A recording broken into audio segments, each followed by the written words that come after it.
बिस्मिल्लाहिर्रहमानिर्रहीम। अस्सलाम वालेकुम। क्रॉस टॉक के साथ मैं हूं जिज़ान डार। आज हम अपने इस प्रोग्राम में 3 इशू पर बात करेंगे। सबसे पहले हम बताएंगे आज पीपल पार्टी की सेंट्रल एग्जीक्यूटिव कमेटी का इजलास हुआ, उस पर क्या गुफ्तगू हुई वो हम तफसील से आपको बताएंगे।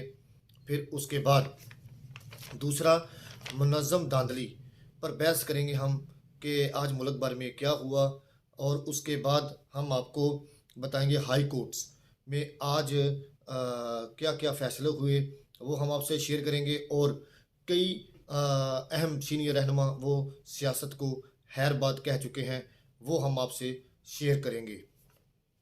तो सबसे पहले हम चलते हैं कि इस वक्त जो इक़्तिदारे शहर की जंग लड़ी जा रही है, उसमें पीपल पार्टी ने आज अपना एक अहम इजलास तलब किया हुआ था कराची में अपने सीनियर रहनुमाओं के साथ। तो जब इजलास शुरू हुआ तो आसिफ अली जरदारी और बिलावल भुट्टो जरदारी ने नून लीग की तरफ से जो कुछ तजावीज़ पेश की गई थी उन्होंने वो उनके सामने रखी। उनकी जो सीनियर रहनुमा की क़यादत थी उन्होंने तमाम जितनी भी तजावीज़ थी उनको मुस्तरद कर दिया है। उन्होंने बिलावल साहब को और आसिफ अली जरदारी साहब को कहा है कि आप अपोजिशन में बैठने की तजवीज़ दी है। उन्होंने कहा कि अगर आप अपोजिशन में बैठते हैं तो पाकिस्तान पीपल्स पार्टी एक उभरती हुई जमात अगले इलेक्शन में नज़र आएगी। तो उसके बाद रहनुमाओं ने ये भी कहा है कि नून लीग पर दोबारा भरोसा नहीं किया जा सकता। उसके बाद उन्होंने कहा कि इत्तेहादी जोन से हमेशा कमज़ोर बनती है, मजबूत इत्तेहादी हुकूमत बनाती है। तो अब ये देखना है कि जो पीपल पार्टी की ये सेंट्रल एग्जीक्यूटिव कमेटी है उन्होंने उसमें ये भी फैसले किए गए हैं कि अगर हम पीछे बैठ के पाकिस्तान मुस्लिम नून का साथ तो देंगे लेकिन हम बैकवर्ड पर होंगे। हम पाकिस्तान मुस्लिम नून के किसी भी फैसले के साथ नहीं होंगे। पाकिस्तान मुस्लिम नून जो सी है वो तनहा अपने फैसले करेगी। और उसके बाद उन्होंने बिलावल भुट्टो को ये भी कहा है कि सिंध के अलावा तमाम जितने भी बाकी 3 सूबे हैं उसमें हमें कहीं भी वजारत लेने की नहीं ज़रूरत। लेकिन हम आपको बार बार ये कहते हैं कि इलेक्शन एक की बात तो एक तरफ है, लेकिन मजबूरी होती है किसी भी पार्टी की कि वो साथ मिलकर चलते हैं, क्योंकि दोनों पार्टियां जो सी हैं वो लहदा तो नहीं हो सकती, क्योंकि इक़्तिदार का मज़ा जोन सा है उसका नशा ही अलग होता है। फिर उसके बाद आज मियाँ नवाज शरीफ साहब जोन से हैं वो इस्लामाबाद की तरफ रवां दवां हैं और वहाँ पर आज कुछ रहनुमाओं की मुलाकातें भी हैं काफ लीग के साथ। जमाते उलमा इस्लाम फ़ेक के सरबराह मौलाना फ़ज़ल मान को शहबाज शरीफ ने 2 दफ़ा कॉल की, वो नहीं आए। फिर उन्होंने कहा कि मियाँ साहब ने बात करनी है। मियाँ साहब से जब बात हुई मियाँ साहब ने कहा आपको ले जाने के लिए जहाज़ रेडी है, लेकिन उन्होंने मदद कर ली। लेकिन हमें हमारे ज़राए के मुताबिक हमें ये बताया गया है कि मौलाना फ़ज़ल मान को बलूचिस्तान KPK में गवर्नर की पेशकश की गई है और उसके बाद उनको कोई मशीर भी बनाया जाएगा। फिर उन्होंने अभी तक कोई नून लीग की ऐसी तजवीज़ को कबूल नहीं किया।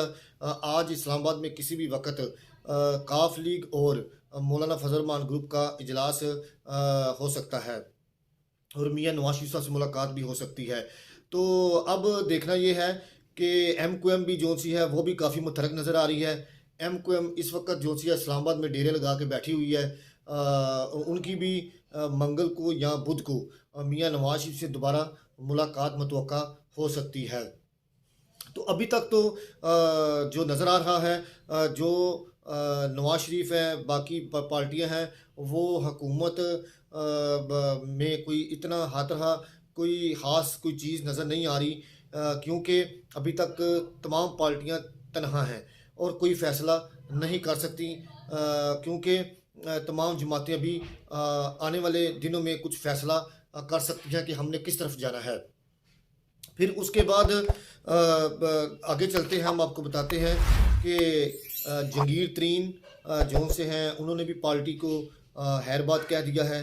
और उसके बाद तरीके इंसाफ पार्लियामेंटेरियन के सरबराह जौन से हैं परवेज़ खटक, उन्होंने भी पार्टी को हैरबाद कह दिया है।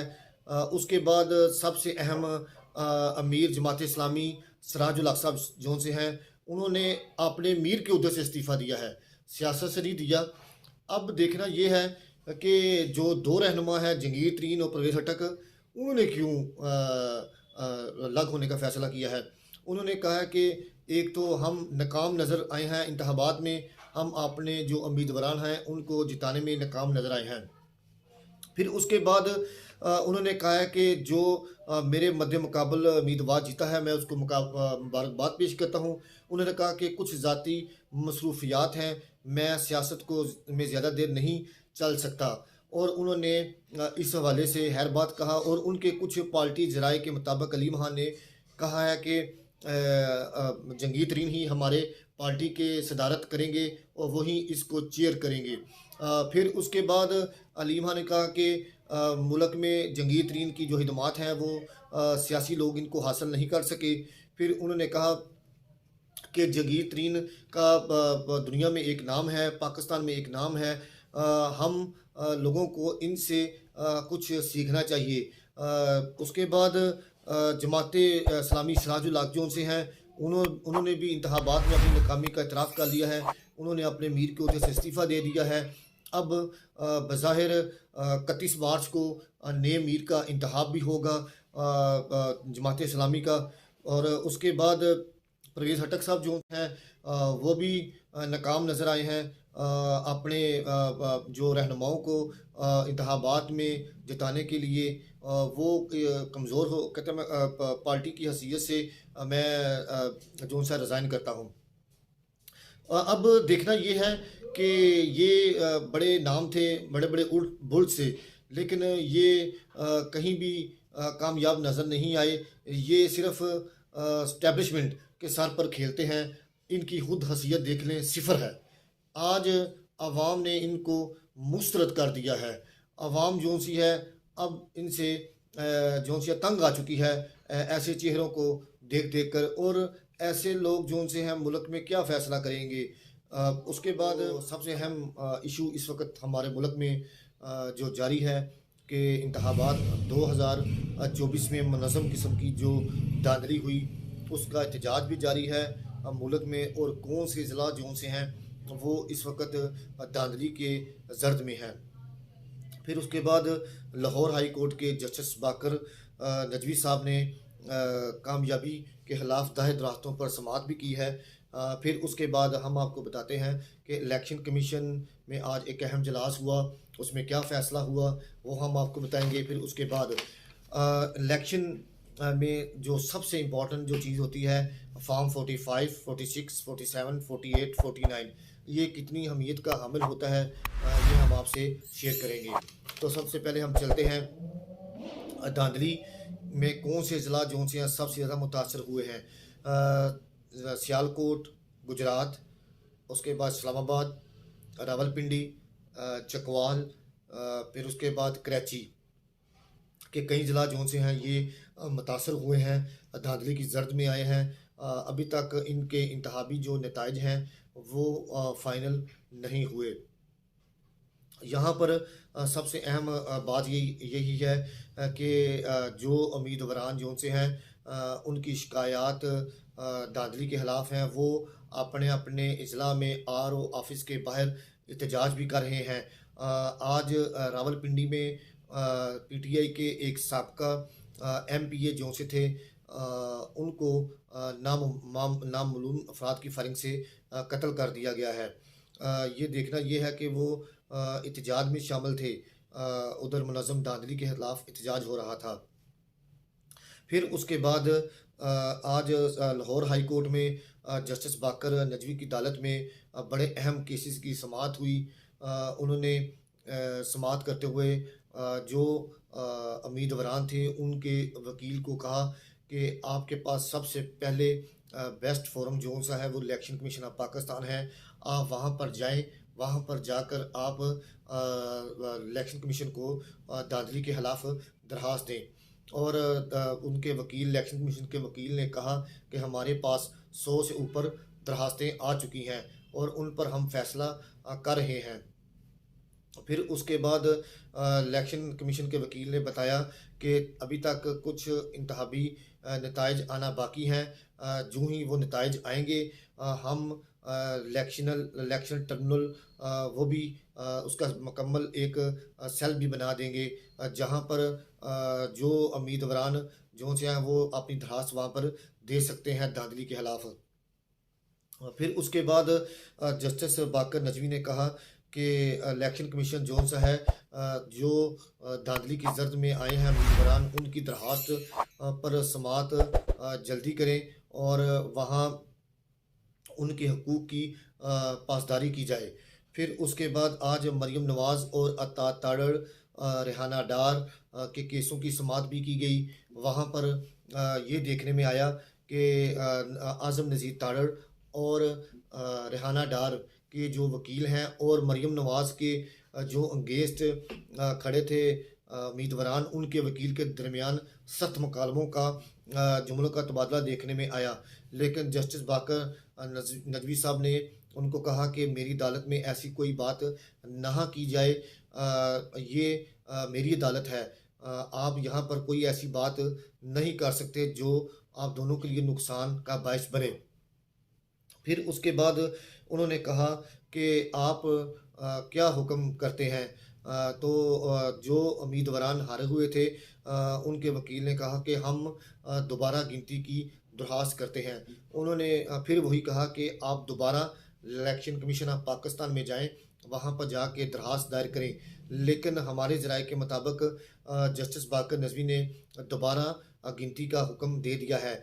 लेकिन ये आज गुजरात में भी NH 64 और PP 32 की सुबह 9 बजे दोबारा पोलिंग की जा रही है, रीपोलिंग की जा रही है, गिनती की जा रही है।